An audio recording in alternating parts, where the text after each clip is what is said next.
Hey everybody, Anthony Chatfield here with How to Become a Freelancer in 30 Days.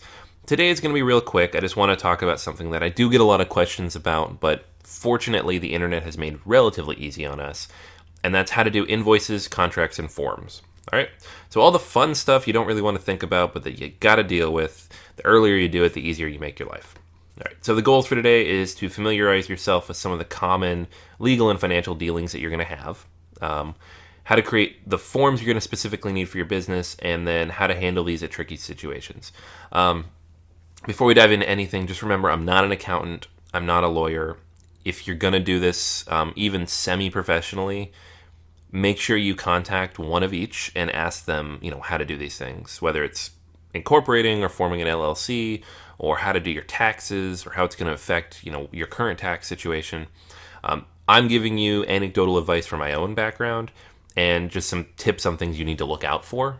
And a secondary, item there, I'm in the United States. So if you're not in the United States, some of this may not apply to you the same.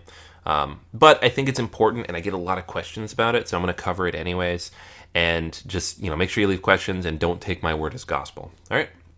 So why this stuff matters. You want to create processes early, that's the important part, that'll make your life easier. If you do this stuff now, it's so much easier to handle things later, especially when it comes time to do your taxes, if you've already taken care of all this.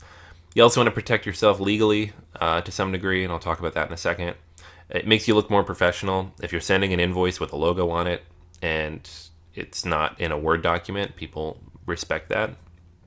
And then it helps you have clear outlines to streamline projects and edits, so that's going to be important as well. All right, so forms you're going to need. These are the 5 basic things that I found I needed pretty much every week for every project. It might vary for you. Some of these you may not need generally. Some you might need more of. It really depends on the size of the projects and who you're working with.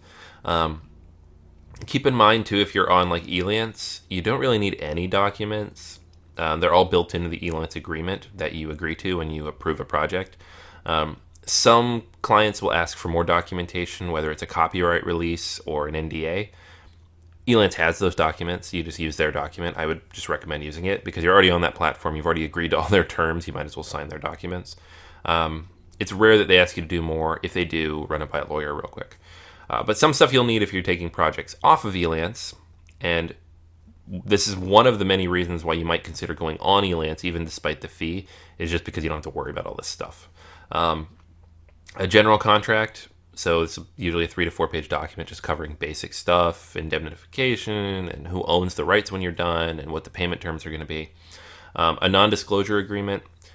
I'd say 20% of my clients would ask for this. It's not super common, but common enough that I had my own document in case they didn't have one. If somebody is just starting a business, or is an entrepreneur, or they work for a larger company and they don't want to admit that they're using freelancers, these are situations in which you might have to sign an NDA. I know it sounds really big and important, and only Microsoft or somebody would make you do this. And ironically, Microsoft did not make me do this. So it's usually smaller companies and entrepreneurs just getting started, and they're just trying to protect intellectual property. So I was never said no unless the terms were really strange or had a non-compete in it. I would never recommend signing a non-compete as part of a non-disclosure unless whoever you're working for is promising you some ridiculous amount of work. Scope of project agreement. This is usually an attachment to the contract, and it just outlines what you're going to be doing and over what period of time. And then payment agreements, again, an attachment to the general contract, and let's talk about when you're going to get paid and how you're going to get paid. Again, general contract, scope of project, payment agreements, all of that's built into Elance. You don't have to worry about it. I'm not shilling Elance, I promise. I'm just, if you want to make this as easy as possible, that's how you do it. And finally, invoice forms. If you're going to do invoicing independently and not pay for anything, you'll want a form that you can use for that. Now, how to get all those forms for free? You could pay a lawyer to draft all these up. You could also go pay for them off of a basic form website and then customize them. Or you could use a site like Rocket Lawyer. They have a 7-day free trial. You can create whatever you want in that free trial. They help you customize the form based on the state you live in and the situation that you're using them for. It's probably still good to run these by a lawyer, but at this point they're pretty close. So it's really up to you in terms of how you want to do it. But that's how I got my basic forms. I ended up paying for a membership for them anyways because I needed additional forms when I formed my LLC. But when you're just getting started, this is a great way just to get some stuff out of the gate. And some clients will provide their own, so I'm always okay. I was always okay with that, but I always made sure to read it very carefully to make sure they didn't have some crazy terms in there, like, I could never use it as a sample, or I'm signing away copyright to anything I write related to this project, or whatever it was, or I agree to do unlimited edits for 3 years. I actually saw that in a contract once, and I had asked them to edit that to 3 months. These are some, just keep an eye on it. People aren't always looking out for your best interests. You just want to cover your bases real quick. So when it comes to what to look for in a client form, and again, I'm going to keep saying this, but I'm not an accountant and I'm not a lawyer, so make sure you talk to one before you utilize any of these things. But the stuff you want to look into is payment terms, copyright ownership, and cancellation requirements. These are the types of things that clients will sometimes tweak on you or might have special terms in them. You don't want them to sneak something in there that's going to hurt you long term. So take a close look at it. If you're not sure about anything, always run it by a lawyer. I've never had anybody try to sneak anything on me that I didn't think was fair. I've had some goofy cancellation requirements where the client could cancel and I couldn't.